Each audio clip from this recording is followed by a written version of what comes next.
না টাইগার, থামো। তোমাকে কাউকে কিছু প্রমাণ করার দরকার নেই। ব্যাস, আমি যা করছি নিজের ইচ্ছেতেই করছি। আজ বালরাজ আমার সঙ্গে সরাসরি কথা বলছে। আমি চাই না কালকেও আমার পেছনে কথা বলুক। অভিনবের চোখে যে তীব্রতা আকরাম দেখেছিল, ঠিক সেই একই দৃষ্টি সঞ্জয়ের চোখেও একদিন ছিল। আকরাম গভীর নিঃশ্বাস নিল এবং সবকিছু ঈশ্বরের ওপর ছেড়ে দিল। প্রায় 1 ঘন্টা পরে বলরাজ তার ব্যক্তিগত আরিনাতে অভিনব আর আকরামকে নিয়ে পৌঁছাল।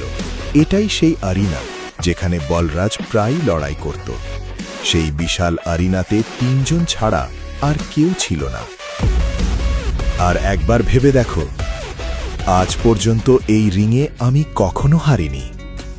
এই রিংয়ে তুমি আজ পর্যন্ত হারনি একটাই কারণে, আজকের আগে তুমি কখনো সঞ্জয়ের ছেলে টাইগারের মুখোমুখি হওনি।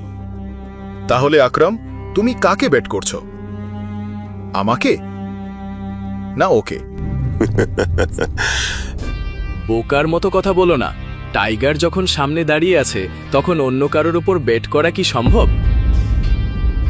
ভালো করে ভেবে নাও, তুমি এটা নিয়ে তিক্তভাবে অনুতাপ করবে। তুমি আর মুখ দেখাতে পারবে না। ফাইট শুরু করা যাক। অভিনব মাথা থেকে পা পর্যন্ত বালরাজকে দেখল।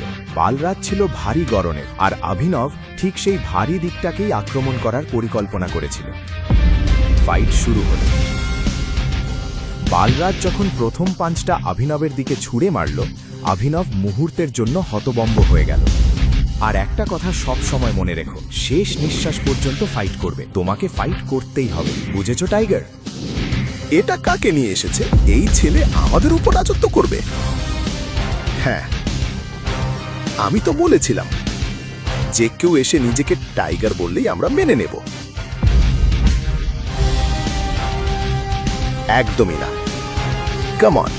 বলরাজের পাঞ্চটা অভিনবের নাক ভেঙে দেওয়ার মতো ছিল, কিন্তু তার আগেই অভিনব নিজের নিয়ন্ত্রণ ফিরে পেল এবং ঝুঁকে পড়ল। বলরাজের পাঞ্চটা ফাঁকা বাতাসে লাগলো, আর সে ঘুরে অভিনবের দিকে তাকালো। এবার অভিনব পুরোপুরি সিরিয়াস। ছোটবেলা থেকে তার বাবা সঞ্জয় যেভাবে তাকে ফাইট শিখিয়েছিলেন সব মনে পড়ে গেল। এবার বলরাজ রেগে গেল। সে আবার অভিনবের দিকে ঝাঁপিয়ে পড়ল, কিন্তু অভিনব ঝুঁকে পড়ে বলরাজের পায়ে লাথি মারল। বলরাজ নিজেকে সামলাতে পারল না। হে বালরাজ, সারেন্ডার করে দাও। নিজের রেকর্ড নষ্ট করছো কেন? বাইরে আমি কাউকে বলবো না যে তুমি টাইগারের কাছে হেরেছো। বলরাজ একের পর এক পাঞ্চ মারতে শুরু করলো অভিনবের দিকে। অভিনব সব আঘাত থেকে নিজেকে বাঁচালো।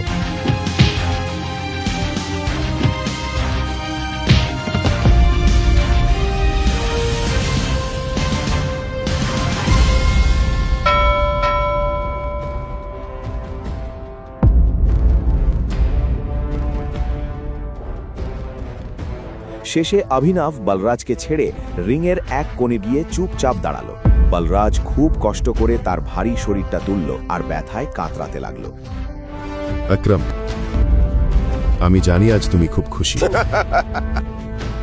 বলরাজের পিঠে স্প্রেন হয়েছিল, কিন্তু তবুও সে হাসল আর অভিনবকে জিজ্ঞেস করলো, এসব তুমি কোথায় শিখলে? এগুলো আমি উত্তরাধিকার হিসেবে পেয়েছি। আমার সঙ্গে একটা ড্রিঙ্ক করবে? আজকের পার্টি আমার তরফ থেকে। বালরাজ, এভাবে বললে হয় না। বলতে হবে, tiger ji, would you like to have a drink with me? Will you party? এভাবে। টাইগার জি, আজ আমার সঙ্গে ড্রিঙ্ক করবে? পার্টি করব?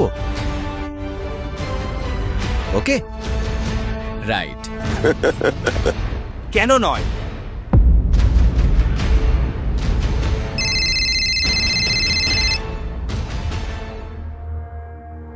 অনন্যা, শোনো, আমার বাবা মা এসে গেছেন। যা কিছু হয়েছে সব তারা জানেন। তারা তোমার সঙ্গে দেখা করতে চান। এক্ষুনি বাড়ি চলে আসো। কি এক্ষুনি? হ্যাঁ, এত অবাক হওয়ার দরকার নেই। এবার তুমি তোমার কাজের ফল ভোগ করো।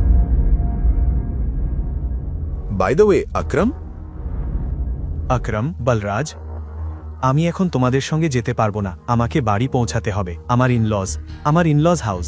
ইনলস? তুমি কবে বিয়ে করলে? এটা অনেক বড় গল্প, অন্য কোনো দিন বলবো। সব ঠিক তো? মাউন্টটিকে কি ফোন করে জানানো উচিত নয়? না বালরাজ, আপাতত ওর আসল পরিচয় কাউকেই জানানো উচিত নয়। কেউ যেন না জানে যে টাইগার ফিরে এসছে, ঠিক আছে? মাউন্টি যা করছে ওকে সেটাই করতে দাও। আমি তাহলে যাচ্ছি। আর আকরাম, মনে আছে তো আমার জন্য ওই নতুন জবের কথা? চিন্তা করো না, তোমার কাজ হয়ে যাবে। এটা শুনে অভিনব আকরাম আর বলরাজের সঙ্গে হাত মিলিয়ে বাইরে বেরিয়ে গেল। যাওয়ার জন্য সে আগেই একটা ক্যাব বুক করেছিল। টাইগার, এটা নাও। এটা সেই একই লিকার যেটা আমরা হোটেলে খেয়েছিলাম। এটা তোমার ইনলসদের দিয়ে দিও। ওদের গত 7 পুরুষেও কেউ এমন জিনিসের স্বাদ পায়নি। এই সব কিছুর জন্য ধন্যবাদ আকরাম, আর তোমাকেও ধন্যবাদ ফিরে এসে আমাদের আশা বাঁচিয়ে রাখার জন্য।